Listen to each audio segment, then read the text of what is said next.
வெள்ளத்தை போட போகிறோம். இடித்து வச்சுக்கணும். இப்போ நாம் இதில் எல்லா வெள்ளத்தையும் போட்டாச்சு. ஒசூர் கட்டியடியாக இருக்கும். இருந்தாலும் தண்ணியில் இது போட்டு காய்ச்சி விட்டலாம். அவ்வளோதான். இந்த தண்ணியில் காய்ஞ்சிடும். ஆட்டி இது நல்லா குளிக்கணும். இருந்தோம்னா அவ்வளோ இதில் பதம் வந்துச்சு. இப்போ தேங்காய் போடலாம். இதில்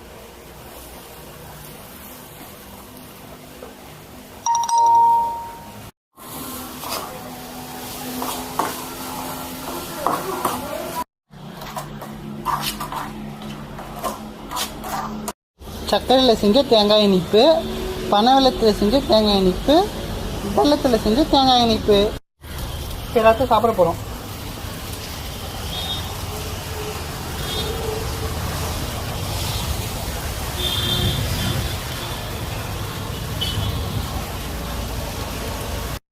அருமையாக இருக்குது.